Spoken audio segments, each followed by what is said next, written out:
Congressman, 9th District. That's in Southwest Virginia, Republican. Congressman, great to have you with us. Great to be with you this morning. Congressman, we want to commend you. You did the right thing, I believe, on voting in opposition to fast-track authority. And also, people don't realize this TAA, and I forget what some of these acronyms mean, but this was basically corporate welfare. This was a tax increase. And, oh, by the way, if the Trans-Pacific Trade Partnership is going to create all these millions of jobs that Paul Ryan is talking about, why do we need trade assistance for workers that are going to have their jobs displaced? How does that make sense? Well, that's a good question. Of course, what they would argue is that there are industries that are helped and industries that are hurt. Of course, my district's experience has been that with NAFTA, we lost a lot of textile jobs because the federal government, both Democrats and Republicans, failed to exercise our authority and aggressively go after the Chinese who were dumping furniture. We lost most of our furniture industry in Southwest and Southside Virginia. Yes. And so, there's a lot of skepticism down here, not to add in Obama's war on coal and the fact that whether you like tobacco or don't like tobacco, everybody was promised, just like they're being promised now, well, we'll find you other jobs. But that hasn't happened. And in fact, in my district, Martinsville and the South Side area had the highest unemployment in the state, but Obama fixed that. He had it for many years. He fixed it with his war on coal. Now they have high unemployment in the South Side and in the coal fields of Southwest Virginia. So he's the great equalizer, right? Well, if it's a race to the bottom, then yes, he's the great equalizer. And so I have a lot of distrust as to the people I represent for any deals that are being made where you give any president, not just this president, but any president, such blanket authority. And, Mick Mulvaney and Mark Meadows had an amendment that I think would have made things a lot better.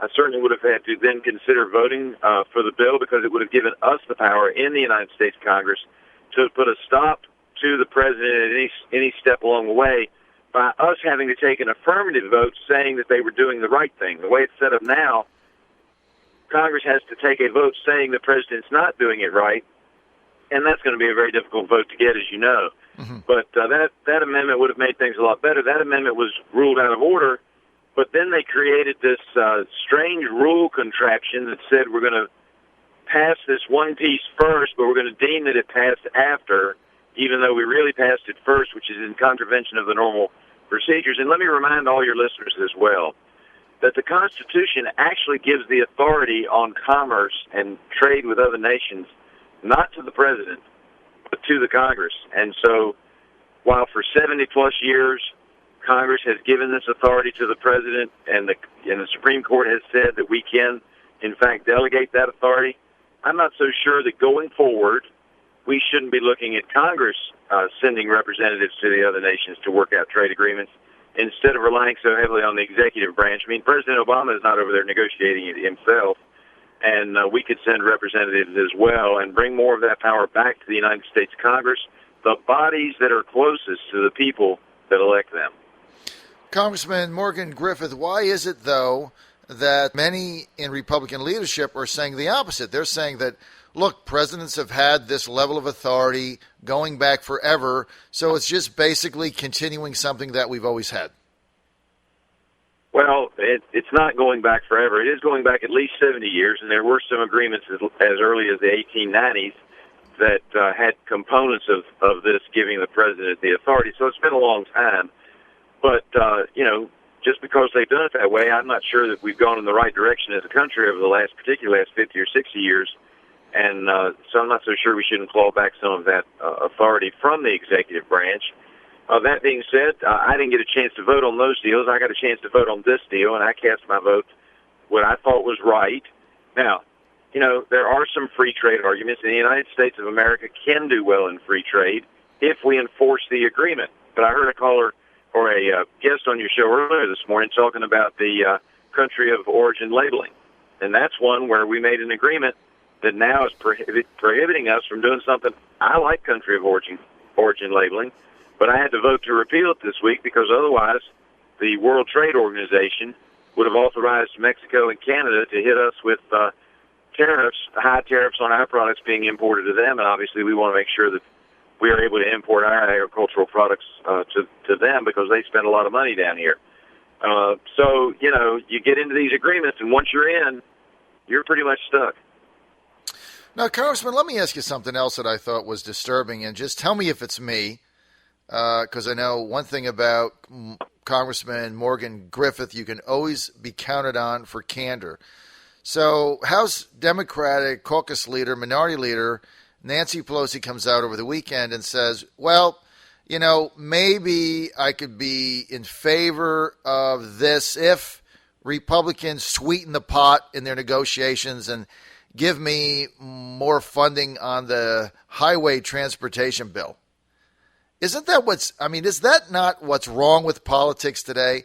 Isn't voting on this up or down on principle and whether it's good for the U.S. worker or it isn't, how does it have anything to do with what the funding is on highways?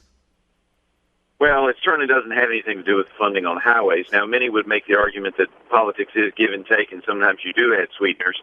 But normally you would add a sweetener that would make the bill better, not a completely different area. Right. But that's the way Washington works. I do have to tell you a funny story, though. Go ahead. My son was listening to you earlier, and you said she wanted some more cookies. And he looked at me and he said, do you ever trade votes for cookies, Daddy? He really wanted those cookies. Well, maybe we're onto something with that, and I'm glad that your son is tuning into us, Congressman. That fires us up, no doubt. All right, so what happens now? Basically, your leadership is saying that they're going to try to find a way to bring TAA, which is, what is that? The Assistance Authority, whatever it is, the funding piece of it for displaced workers. Somehow they're going to bring that back. But, I can do math, and they would have to flip 92 congressmen to the other way. I don't think I've ever seen that done. That's a pretty big number, isn't it? Well, it is a big number, but you have to realize that some folks who were for TAA voted no in order to be in a position to ask for the reconsideration. Speaker Boehner, in particular, voted no so that he could then ask for the motion to reconsider. That motion has been put on hold. So, and if they could get the Democrats to switch in a block, they might be able to get to that number. They also can go back to rules as long as that reconsideration is hanging out there. And I believe they can recraft a new rule, which would give them another shot at the whole thing. It'll be interesting to see what they do. They've got a few days in which to do it in. We'll see. The president, I'm sure, is putting pressure on Nancy Pelosi, and she's looking for something that she can claim is a victory. What's interesting is that at least at this point in time, there are no negotiations going on with the conservatives in the House Republican Conference who voted against the rule and against TPA.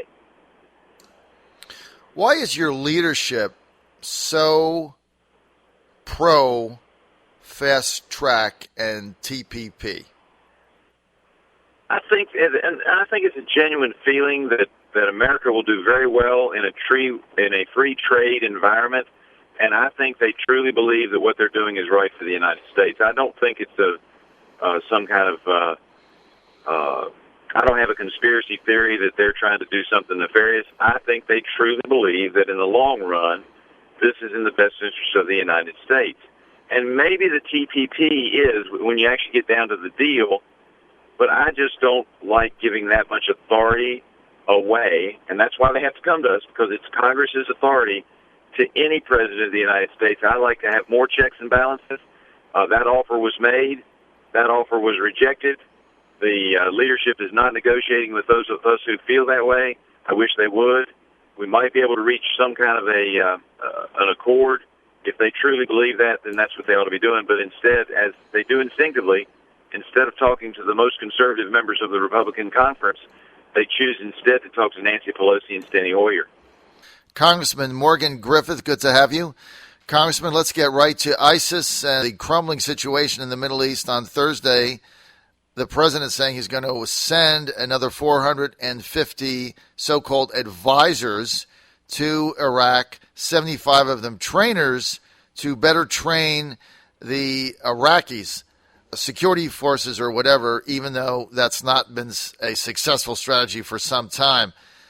We've got other people, congressmen in your party, like John McCain and Lindsey Graham now, calling for 10, 15,000 troops. What do you think we ought to do? Well, I think that, I don't really have a problem with sending trainers over there. I know it puts our young men and women at some risk, but I think that's worth the effort. But I do believe that it needs to be the Arab nations that stand to lose the most if ISIS is successful, that need to be putting the boots on the ground. And if they're not willing to put the boots on the ground, I don't know why we should be willing to go in there with our soldiers. I mean, it's a big mess. A lot of those folks, no matter what you do, are going to be just completely different than us, and they want to destroy us, etc. But those that have a lot to lose are the Saudis. Of course, the Jordanians have been doing some airstrikes. But the Saudis, the Egyptians, the Jordanians, we need to be making sure that they're putting their troops on the ground to help out in Iraq and in Syria. They're not willing to do it. I don't know why we should be. And I will tell you that in this case, I think Tim Kaine is right. The United States Congress needs to do an authorization of the use of military force or declaration of war, whichever one you want to call it. But we need to be doing that authorization, and we need to be passing that language. And hopefully, this is an area where Tim Kaine and I can agree because it's part of the process set up in the Constitution, and that is a prerogative of Congress. The President is the Commander-in-Chief, but Congress makes the declaration of war. We've been having troops over there now for quite some time. We need to either authorize it or tell the President to bring the troops back. We need to take a vote. Congressman, 2 minutes. What's the difference between concept of authorization, AUF, authorization of force, and declaration of war? What's the technical difference? There are some technical differences. Primarily, if you go to a declaration of war, that means the President, you pull out all the stops, and the President mobilizes the country to go out and defeat the enemy, period.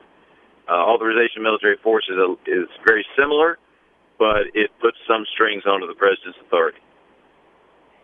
So, and it based on depends on what strings are, yes. So based on your perspective, do we need a declaration of war, the President to come and ask for that, or do we just need him to come for an authorization for additional military force, or does it even matter? Is it basically the same? Well, they're very similar. There are, as I said, there are some differences. Of course, when somebody's shooting at us and we're shooting at them, I think that's pretty much war. But if we want to put some strings on the President, I don't think it's a bad idea to use the authorization of military force, which would then lay out the parameters of what the President can and cannot do. Okay, we're out of time. We want to thank Republican Congressman Morgan Griffith for being with us, 9th District, and that is in Southwest Virginia. If you want more information, you can go to griffith.house.gov, griffith.house.gov, and sign up for his newsletter there.